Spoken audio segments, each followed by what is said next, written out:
So hello guys, welcome back. I think you all are doing good in your studies and आप लोगों ने अब तक के सेशंस देख लिए होंगे. तो अब हम लोग थे फंक्शनल ग्रुप पे, जनरल ऑर्गेनिक केमिस्ट्री के, और इस चैप्टर में हमने काफ़ी सारे फंक्शनल ग्रुप ऑलरेडी कर लिए हैं. तो उन्हीं फंक्शनल ग्रुप के आगे कुछ और भी फंक्शनल ग्रुप्स है, अब हम उन्हें करें. तो देखिए क्या है नेक्स्ट. पहली चीज़ तो हमने हेडिंग डाली थी कार्बोनिल कंपाउंड्स पे हम कर रहे थे स्टडी, राइट. कार्बोनिल कंपाउंड्स या कार्बोनिल फंक्शनल ग्रुप्स, ठीक है. और इसमें हमने सबसे पहला फंक्शनल ग्रुप अल्डिहाइड पढ़ लिया है. अब हम करेंगे कीटोन को, ठीक है. तो चलिए बढ़ते हैं आगे कीटोन पर. सिक्स्थ हमारा फंक्शनल ग्रुप है कीटोन, ठीक. अब ये जो कीटोन है इसका जो फॉर्मूला है वो ऐसा है. यहाँ पर दोनों तरफ अल्काइल होना कंपलसरी है. R और R' का मतलब ये है कि ये दोनों अल्काइल सेम भी हो सकते हैं और डिफरेंट भी. तो आप यहाँ पे लिखेंगे ब्रैकेट में R and R' means the alkyl groups can be same or different. Groups can be same or different, ठीक है. तो ये हमारा हो गया कीटोन. इस कीटोन के बारे में हमें इस सेशन में शुरू में पढ़ना है. फिर कीटोन के बाद कार्बोक्सिलिक एसिड भी होगा, ठीक है. तो कुछ एग्जाम्पल्स के साथ शुरू करते हैं. लेकिन आपको ये याद रखना है कि यहाँ पे एटलीस्ट 3 कार्बन एटम तो फर्स्ट कंपाउंड होगा ही. यानी first compound of this group at least 3 carbon atom का बना होगा. ये आपको ध्यान रखना है, ठीक है. और आई थिंक आप लोगों को ये बहुत ही अच्छे से क्लियर होते चल रहा है. अगर कोई डाउट आ रहा है तो प्लीज़ उसे दिमाग में मत रखिए, उसे पूछते चलिए, मैं उसे क्लियर करते चलूँ, ठीक है. ओके. तो कीटोन जो है, अगर मैंने कहा है कि यहाँ सेंटर में C+O होना चाहिए और जो 2 बॉन्ड बच रहे हैं कार्बन के वो किसी कार्बन के ही अल्काइल के साथ जुड़ेगा, तो ये भी होगा पॉसिबल. तो ये हमारा फर्स्ट कंपाउंड है. और इस कंपाउंड को अगर आप देखोगे तो इसमें 3 कार्बन है और हमने क्या कहा है, कोई भी कार्बन कंपाउंड अगर 3 कार्बन का बना है तो उसे हम बोलते हैं प्रोप, ठीक है. लेकिन ये कीटोन है ना, तो प्रोपेन वर्ड हम पूरा लिखेंगे और लास्ट का जो ई है बस उस ई की जगह ONE डाल देंगे, यानी कि ये हमारा हो जाएगा सफिक्स, ठीक है. तो ये हो गया प्रोपेनोन, ठीक है. और ये है हमारा IUPAC में, ठीक है. बिल्कुल इसी तरह हम इसका क्या करेंगे, कॉमन नेम भी देंगे, ठीक है. तो ये हो गया हमारा कॉमन नेम. यहाँ हम लिख देते हैं कॉमन नेम, ठीक है. और इस कॉमन नेम में हमें याद रखना है कि ये है 3 कार्बन का बना हुआ, इसीलिए हम लिखेंगे प्रोपाइल कीटोन. हाँ, यस, प्रोपाइल कीटोन, ठीक है. आप इसे ऐसे लिखो या फिर कोई और तरीके से लिखो, one and the same thing.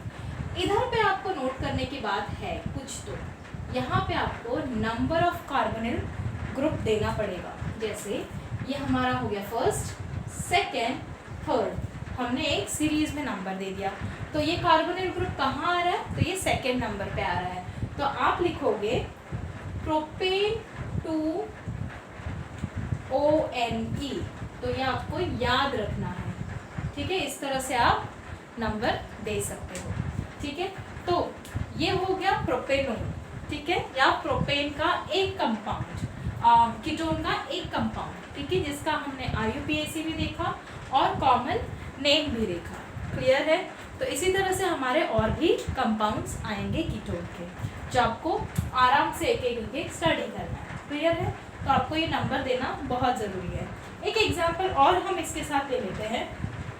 Suppose ये फर्स्ट है, ठीक है, ये सेकेंड, एक चीज़ और याद रखने की यहाँ है कि कॉमन नेम इसको हम बोलते हैं एसीटोन। कई जगहों पे ये एसीटोन नाम से फेमस है और आपको ये याद रखना है क्योंकि हम भी इसे यूज़ करते हैं। आपको पता होगा नेल पेंट रिमूवर लड़कियां अक्सर यूज़ करती हैं, तो एसीटोन क्या है? नेल पेंट रिमूवर, उसी को हम एसीटोन कहते हैं, ठीक है। और उसका फॉर्मूला आपको यही है, ठीक है। सो दिस इज योर प्रोपेनटोन और या फिर एसीटोन, ठीक है। एक एग्जांपल और लेते हुए,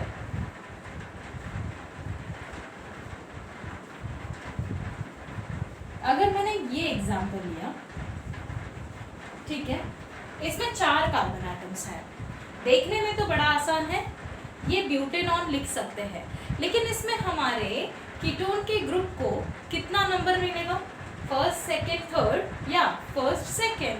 तो हम बोलेंगे सेकेंड, यानी कि हमेशा नंबरिंग ऐसी दो कि फंक्शनल ग्रुप को मिनिमम नंबर मिले, ठीक है। तो हम कार्बन एटम को नंबर दे रहे हैं और जिस कार्बन एटम पे सबसे मिनिमम नंबर हो वही हमें कीटोन लेना है, ठीक है। ऐसे इस तरह से लेबलिंग करनी है। तो ये हो गया ब्यूटेन 2ONe, ठीक है। तो ये आपको इस तरह से याद रखना है और बहुत सारे एग्जाम्पल्स आप देखेंगे बाय एंड बाय जैसे जैसे हम ऑर्गेनिक केमिस्ट्री में आगे आगे बढ़ते जाएंगे। आई होप ये आपको समझ आया है तो इसे लिख लीजिए और हम बढ़ेंगे अगले फंक्शनल ग्रुप पर। चलिए, नेक्स्ट हमारा फंक्शनल ग्रुप है 7 कार्बोक्सिलिक एसिड, ठीक है, कार्बोक्सिलिक एसिड। तो इस ग्रुप में इसका पहले तो हम फंक्शनल ग्रुप देखेंगे क्या है। कार्बोक्सिलिक एसिड ग्रुप है C+O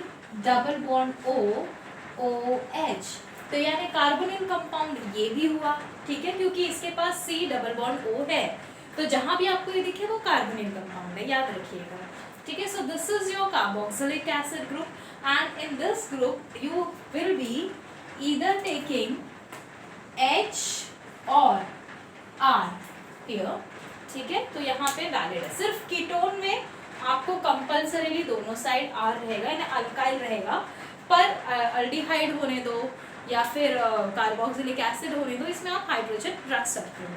तो चलिए एग्जाम्पल देखते हैं। पहला एग्जाम्पल यहाँ पर आएगा HC+OOH, ठीक है। और ये है हमारा first compound of this group, जिसको हम IUPAC और कॉमन नेमिंग दोनों में देखेंगे क्या कहा जाता है। तो IUPAC एंड कॉमन नेम, ठीक है। नाउ जो IUPAC है ऑब्वियसली वो मिथेन वर्ड से शुरू होगा। याद रखिएगा इसके IUPAC और कॉमन नेम में एक बहुत ही स्मॉल सा डिफरेंस है, और वो आपके दिमाग में चला गया तो आपको ये हमेशा याद हो जाएगा, नहीं तो ये कंफ्यूजिंग रहेगा हमेशा। इसके IUPAC में आप लिखते हो मिथेन ओइक एसिड, लेकिन जब आप कॉमन नेम लिखते हो तो आप लिखते हो मिथियोनिक एसिड। तो there is a very small difference, और वो डिफरेंस क्या है? डिफरेंस है IUPAC में हमेशा अल्केन वर्ड पूरा प्रोनाउंस होता है, जबकि कॉमन नेम में अल्केन वर्ड पूरा प्रोनाउंस नहीं होगा, ठीक है। तो ये आपको ध्यान रखना है। और कई जगहों पर इसे फॉर्मिक एसिड के नाम से, फॉर्मिक एसिड के नाम से जाना जाता है, ठीक है। तो ये हो गया एक एग्जाम्पल, और एक एग्जाम्पल ले लेते हैं जिससे कि थोड़ा सा और क्लियर हो जाएगा, ठीक है। नाउ एक ऐसा एग्जाम्पल लेते हैं जिसमें 2 कार्बन एटम हो, ठीक है। अब देखिए यहाँ पे है 2 कार्बन एटम, इसका मतलब एथ वर्ड यूज होगा। देखते हैं इसका IUPAC और कॉमन नेम क्या आएगा।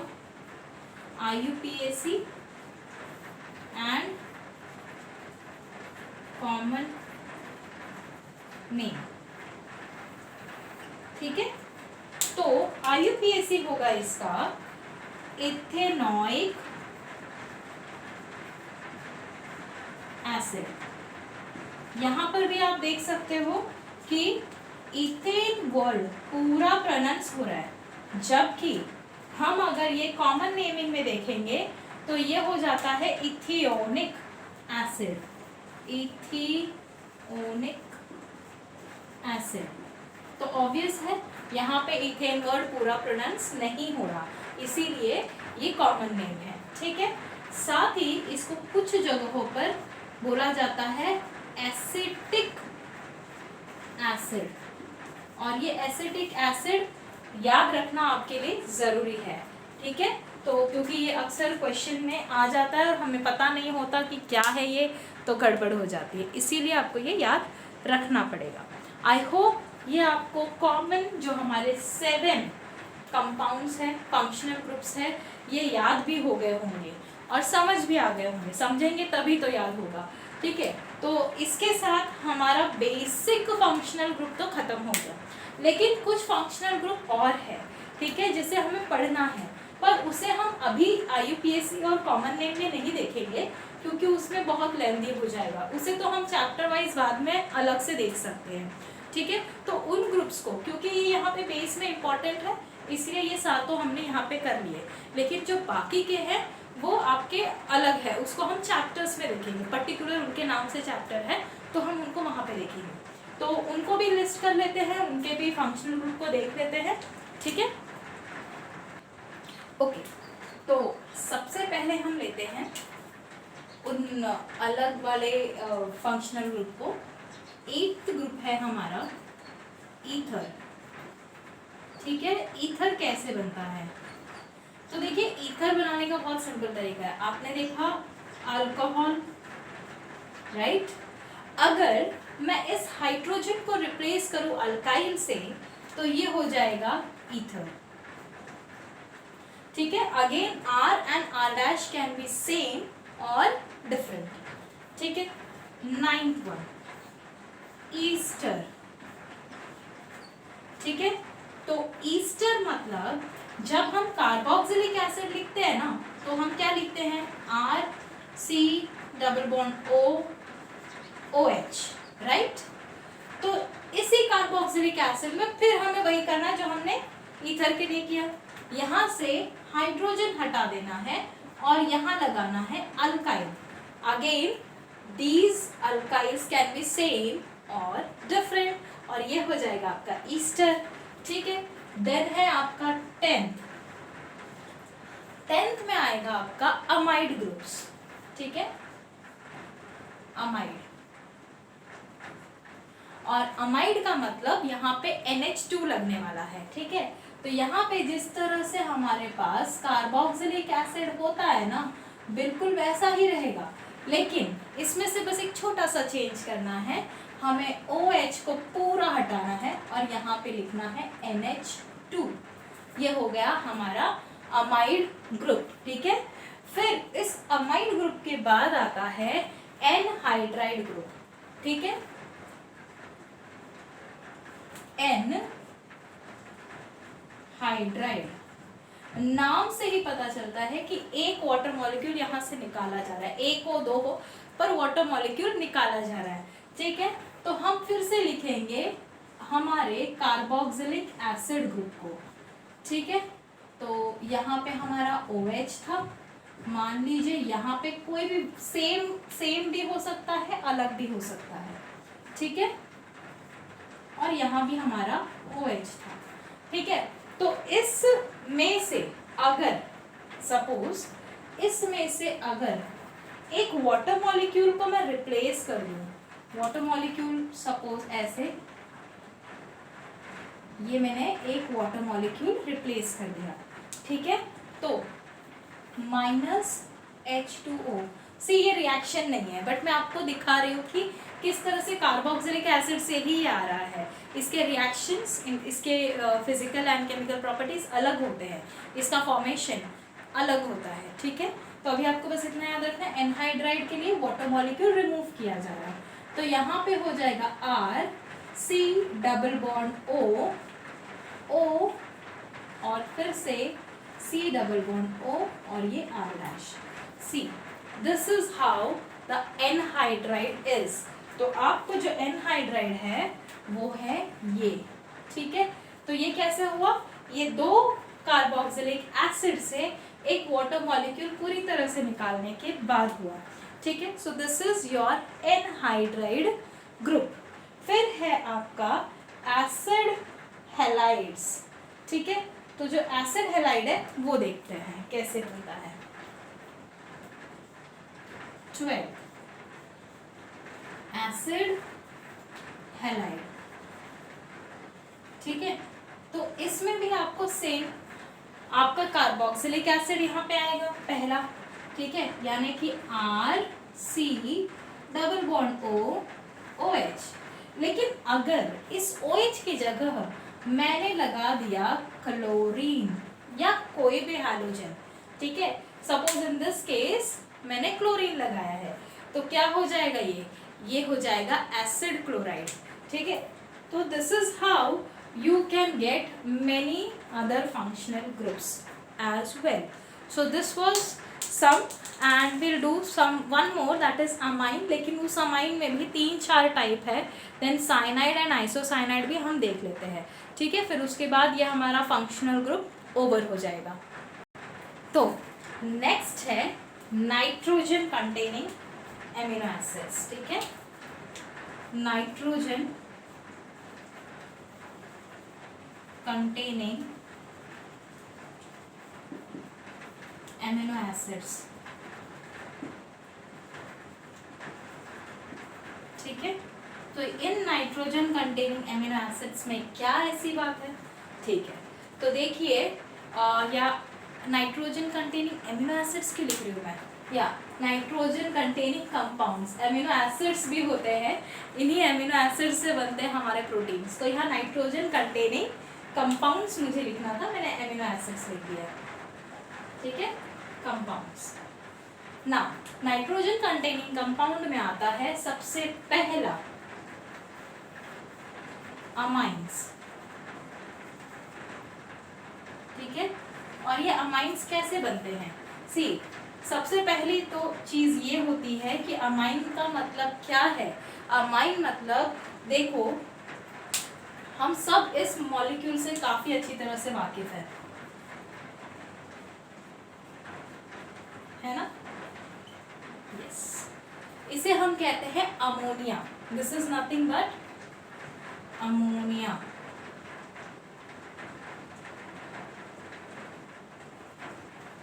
राइट। इस अमोनिया में से अगर मान लीजिए कि मैंने एक हाइड्रोजन रिमूव करके और उसकी जगह लगा दिया अल्काइल ग्रुप, ठीक है, क्या लगा दिया, अल्काइल ग्रुप, तो ये हो जाता है, तब ये हम लिखेंगे इसे, क्योंकि एक ही अल्काइल है तो इसे हम लिखेंगे प्राइमरी अमाइन, ठीक है। या फिर हम लिखेंगे 1 डिग्री अमाइन, प्राइमरी और 1 डिग्री अमाइन। अगर मान लीजिए इसी अमोनिया में, अमोनिया जो था NH3, अगर इसी अमोनिया में से फॉर एग्जाम्पल मैंने 2 हाइड्रोजन निकाले, ठीक है, और उन दोनों की जगह एक एक अल्काइल ग्रुप डाल दिया, चाहे वो अल्काइल ग्रुप सेम हो या डिफरेंट, लेकिन मैंने अमोनिया में अल्काइल ग्रुप डाल दिया हाइड्रोजन को हटा के, तो ये हो जाएगा सेकेंडरी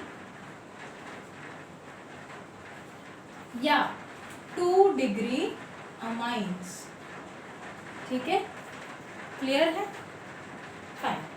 फिर ये हो गया हमारा फर्स्ट, ये हो गया हमारा सेकेंड। अब हम करते हैं थर्ड। थर्ड में सेम थिंग, अगर ये मेरा अमोनिया है और मैंने अमोनिया के तीनों हाइड्रोजन को हटा करके और उसकी जगह पे लगा दिए अल्काइल ग्रुप्स, ठीक है, तो ये सपोज मेरे अल्काइल ग्रुप्स हैं सेम और डिफरेंट, ठीक है, तब ये हो जाएगा टर्शरी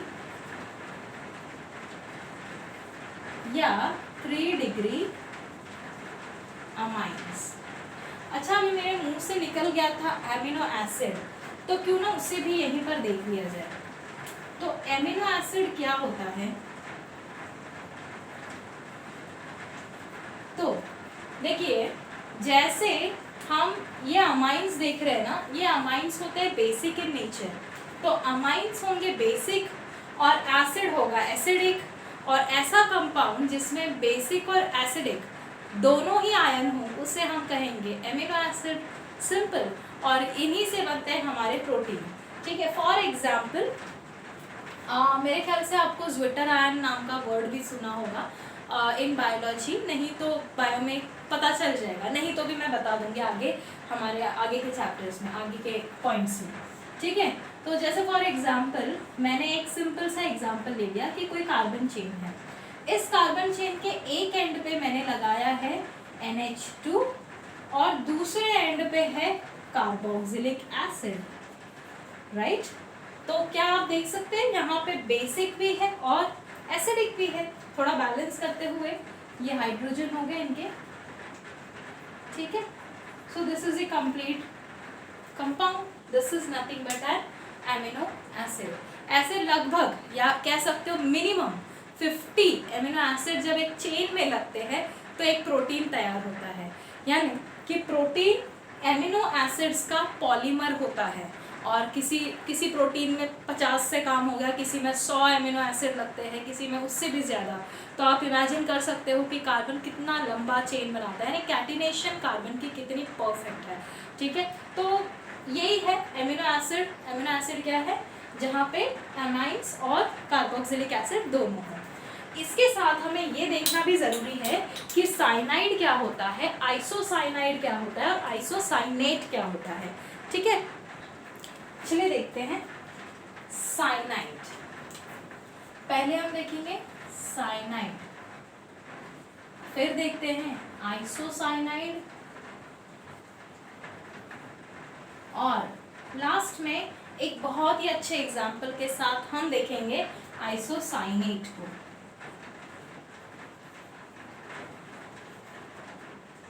ठीक है, तो ये तीनों देख लेते हैं, तो हमारा फंक्शनल ग्रुप फाइनली यहाँ पे एंड होगा। ठीक है, तो साइनाइड क्या होता है? वो कोई भी ग्रुप, वो कोई भी कंपाउंड जिसमें इस तरह से कार्बन और नाइट्रोजन अटैच्ड हो। यानी कि ये हो गया मेरा अल्काइल, फॉर एग्जांपल मैंने ले लिया CH3। ठीक है, और अच्छा यहाँ पे हाइड्रोजन भी हो सकता है। ठीक है, तो दैट इज हाइड्रोजन साइनाइड।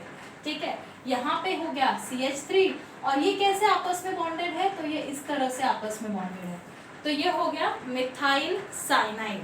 हम इसे कहते हैं मिथाइल साइनाइड। ठीक है, अगर हाइड्रोजन होगा तो हाइड्रोजन साइनाइड। ठीक है, fine.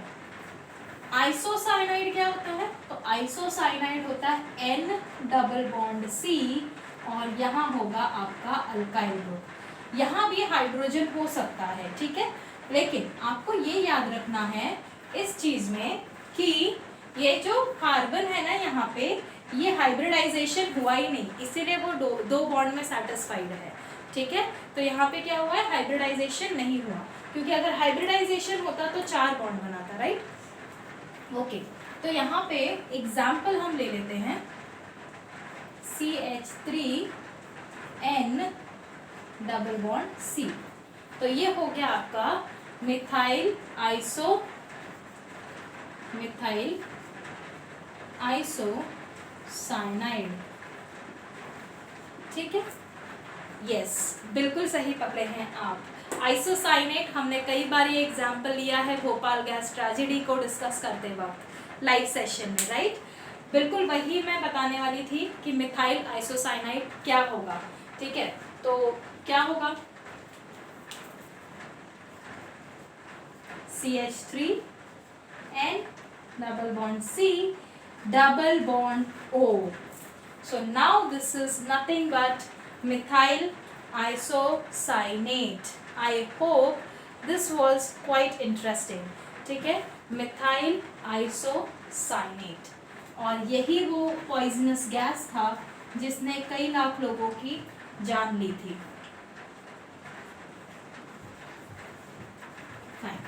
So with this we are to the end of functional group. अगर आप देखेंगे तो अभी भी एंड नहीं हुआ है, अभी भी बहुत से फंक्शनल ग्रुप हैं। ये तो कुछ ही फंक्शनल ग्रुप है जो आपको अप टिल जेईई नीट पढ़ने हैं, अदरवाइज देखा जाए तो बहुत है। अभी नाइट्रो ग्रुप्स भी है, पर नाइट्रो ग्रुप्स का अलग से आपको कुछ नहीं पढ़ना, आपको केमिकल रिएक्शंस या प्रिपरेशन में आ जाएगा, बस उतना ही पढ़ना है, ठीक है। So this is what was functional group. इसके बाद हम अगले सेशन में करेंगे nomenclature to the very depth, ठीक है। जितना मुझसे पॉसिबल होगा आपको यहीं पे मैं सारा नॉमेनक्लेचर अच्छी तरह से करा दूंगी। तो नॉमेनक्लेचर होने के बाद जो आपका टॉपिक शुरू होगा वो आपका एक्चुअल ऑर्गेनिक केमिस्ट्री होगा, या कह लो अभी भी थोड़ा सा बाकी है, जैसे आइसोमेरिज्म जैसे टॉपिक्स हैं, बट ठीक है वो भी हम कर लेंगे, ठीक है। सो with this I hope you all are thorough with the topic. If at all any doubt, please ask me. And with this, I would like to end of the session. We'll meet in the next session. Till then, bye bye.